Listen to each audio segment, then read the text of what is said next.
I also want us to thank our volunteers. Please, round of applause to our volunteers. These are students of, I think, Dr. Bagus and Ustada Emi and Ustada Diana and Ustada Hanan and the rest of the teams. And they're doing such an amazing work. They're organizing all the Q&As. They're, writing to all the participants. And really, I'm very grateful to have them here as colleagues. So a round of applause to Sister Alifa, Sister Rahma, Sister Alia, Sekar, Brother Faisal, Noor, and Lulu.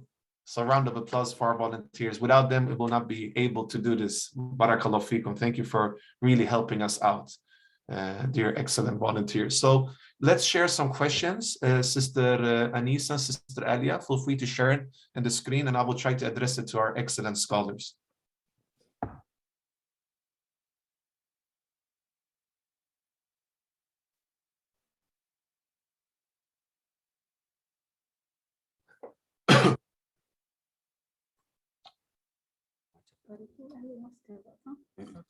I think that we don't see the screen yet.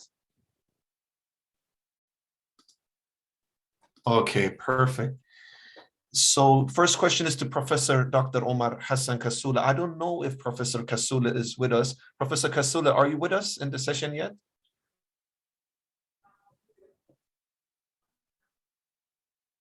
Okay, perhaps Professor Kasula is not with us. We will definitely ask this question to him afterwards. But maybe Dr. Bagus or Ustada Emi, or maybe some of you could answer this. If we go back to the question, please.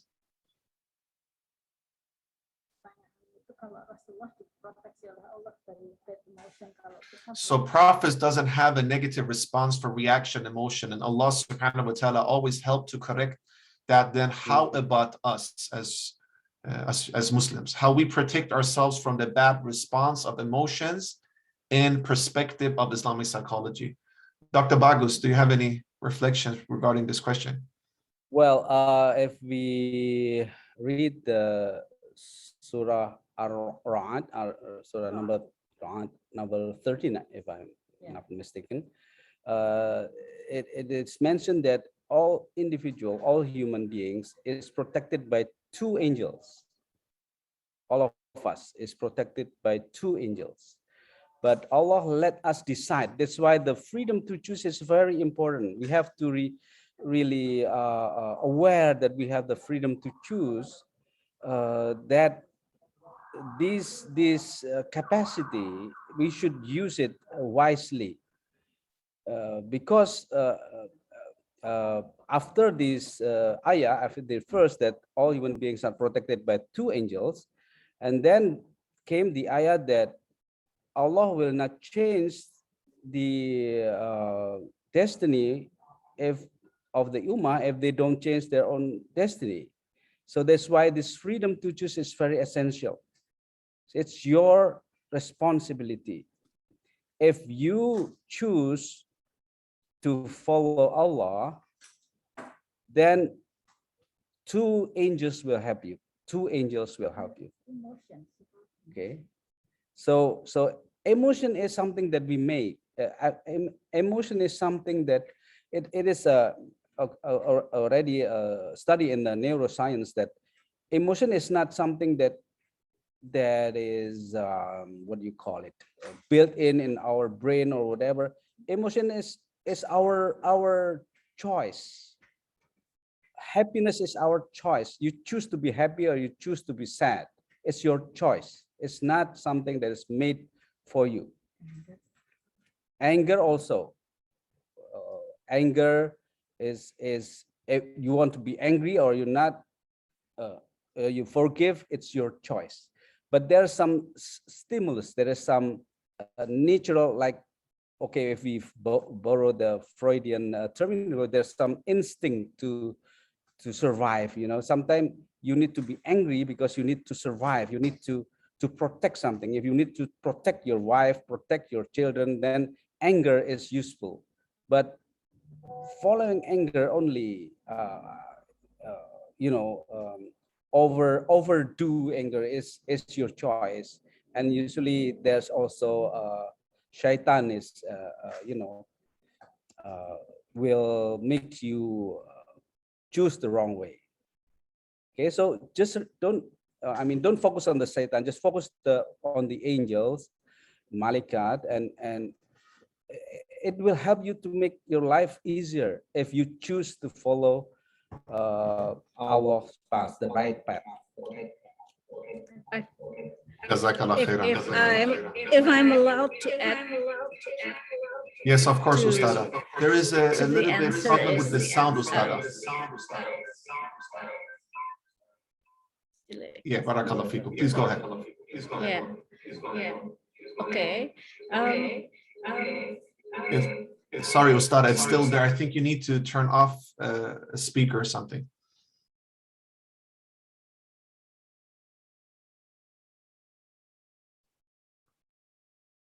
We're not hearing you right now, Ustada. If you could just unmute yourself. Transition of zikr. Yeah, I think that help us for replacing reactive emotion, reactivity with calmness. Yeah, it's true that it's our choice, but how is it? What is the button that we can use to replace, the connection of, there is this event, there's this stimulus, and you are triggered by it and you got angry, and then we cut it out with that zikr. And we know exactly that, bad emotion, our enemies, the shaitan, likes to use that. And, to influence us, in a way that we're overpowered by him, and just getting so reactive with that.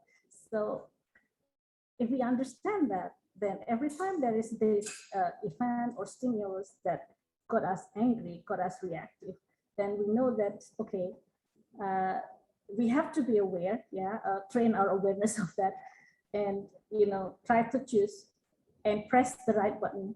Okay, I don't need to press this one angry, but then replace that with zikr. Yeah, with istighfar, with, I think it helps. I mean, for me, it helps. Yeah, In the I past, agree, got so Ustada, angry mashallah. very quickly. That was great, If something nasiha, doesn't, mashallah. doesn't work the way I'd like to see, and then I got so frustrated very often. But then I don't think it's I don't think we should be like that. Yeah, it's not good because it drains our emotion. So there is some ways that we can do better with that, reacting, to our event that surrounds us, to the events that surround us. I think it's just some addition. The use Mashallah. of zikr to replace, Mashallah. to use it as a button every time there is this stimulus that trigger our emotion. I think Professor Malik Badri showed very good example, and I was amazed to hear that. I think somebody, his student from IUM, told us in the tribute for Professor Malik Badri that he used to have this rubber band on his left hand, and then tasbih, the beads, prayer beads, on his right hand. And every time that thought came to his mind, then he would use this rubber band to he pulled it, and to remind himself not to be triggered by that bad thought and follow that bad thought, carried away by that, and then replace that with the prayer bead. Now I'm doing the same, and it helps so much. Thank you very much. Jazakallah khairan, Ustad. Thank you for reminding us of these great nasiha and just, doing dhikr and replacing, maybe doing the opposite. And many of the tasawwuf manuals historically, they gave us this nasiha to, use the opposite emotion when you're feeling something as a way to train your nafs, right? So definitely this is great nasiha. And I was also thinking regarding Imam Ghazali mentioned in the Marvels of the Heart, like qadab, anger is very important, of course, as Dr. Bagus mentioned, to secure yourself, to protect your family, but it's about controlling your qadab, to have it controlled, with your faculties, from a holistic perspective. It's very important because, we as Muslims, we don't believe in the Christian notion of turning the cheek on the other side, because that's not our human nature. That's not our fitrah. We need to support ourselves and stand up for ourselves, but to use qadab in a proper way, according to the Sharia, of course, and also have it as the last resort when it comes to, because it's all about self-defense. The first way is actually to show love and compassion. So barakallahu fikum ustada and barakallahu fikum ustad. We'll take a last question. I know we're off time, but we'll take a last question because it's important to involve the participants. So dear volunteers, if you could share one more question.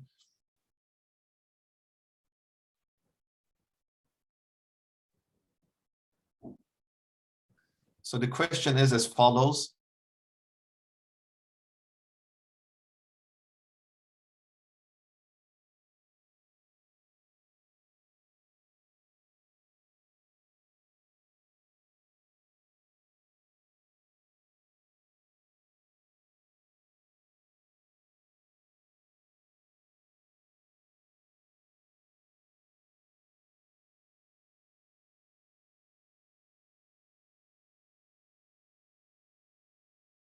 As much as we can, it's our struggle to come near to him.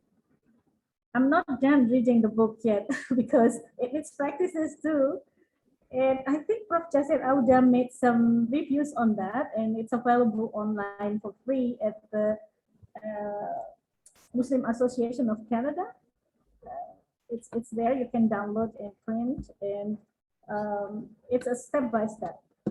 Yeah. So the beginning was that if we want to approach Allah, do we approach Him with all the good that we have done? No, it's not with that, but it's with our shortcomings and our the things that we want to achieve, but we're not able to achieve yet.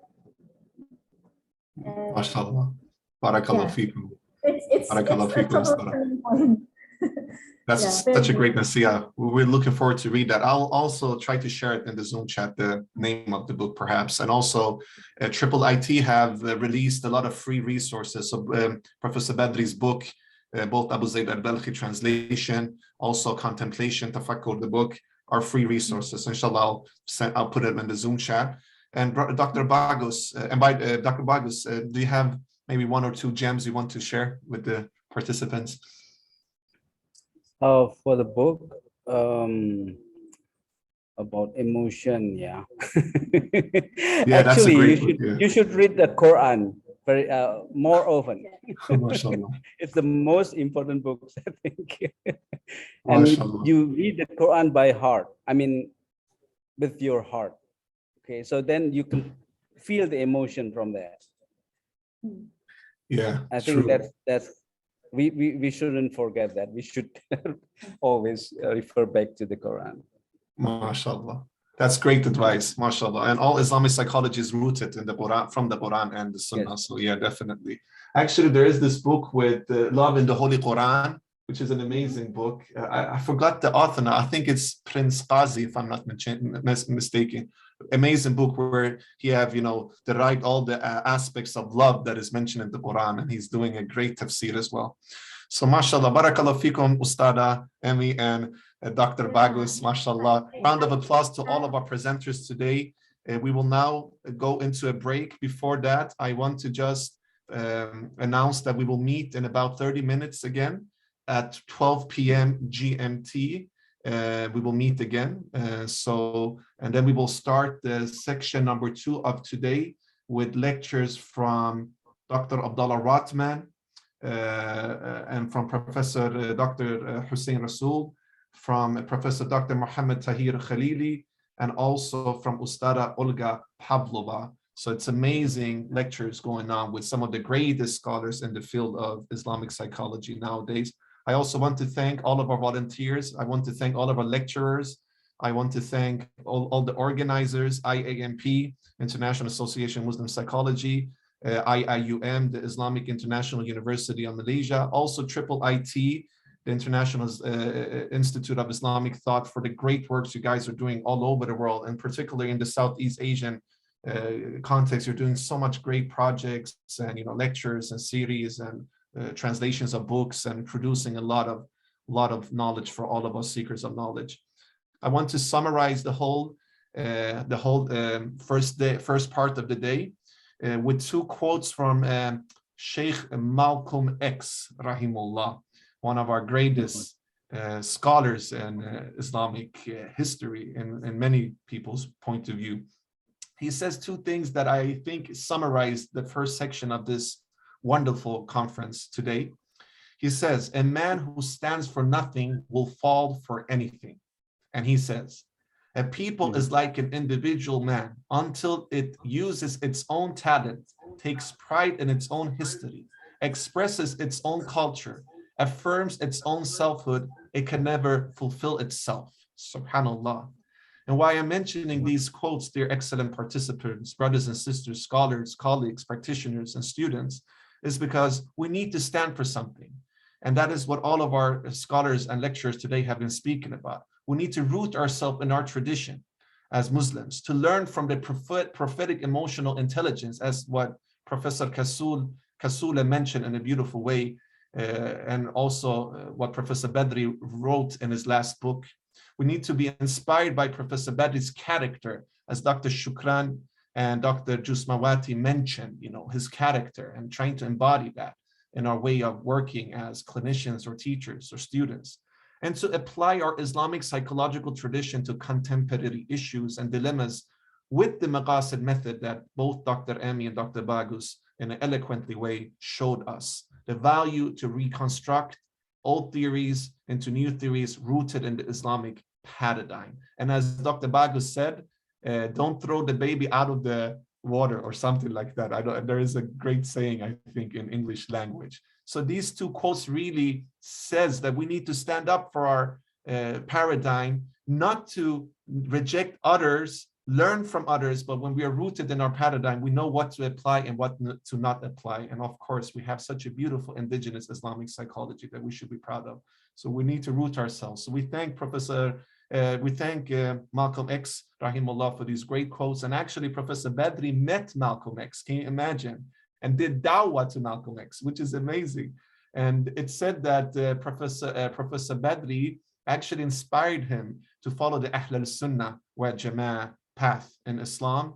And when he met him in Sudan, he inspired him so much that they say that when he took his Islamic name, Malik, it might be inspired by Professor Badri, rahimullah. So Professor Badri is historical in so many ways, because thanks to that dawah, millions of people, including myself, became inspired to root ourselves in the Islamic tradition. So barakallahu feekum, Professor Badri, may Allah subhanahu wa ta'ala accept this as sadaqah jariyah for you. And we also pray for Malcolm X and many other of our great scholars and people who have made a change for the ummah, for the benefit for the ummah. And may Allah subhanahu wa ta'ala grant all of them Jannat al-Firdaus, inshallah. Dear participants, I will end to be the chair for today, and we will have another chair later in the next section. I want to thank you all. I hope that I could do a good work for all of you. I'm a person with a lot of errors in my character, so please forgive me for any of my shortcomings. And all the good comes from Allah subhanahu wa ta'ala, has nothing to do with me. So please forgive us that we couldn't take more questions from you, and we will hope that we can address more questions later in this section today. I think this is it for now. We will meet each other in about 23 minutes now. So please go and eat and relax and rest. And you can be you don't need to leave the Zoom chat. The Zoom chat will be open. If you want to leave, it's no problem. You can just join again, and we will add you to the conference again. Barakallah fikum, everybody. This is your brother Sayyid Jamaluddin Miri, and I wish you all a great continuation of the day, and see each other in about 20 minutes. Barakallah fikum to all of our scholars and organizers and participants. Assalamu alaikum wa rahmatullahi wa barakatuh. Alaikum assalam wa rahmatullahi wa barakatuh. Thank you.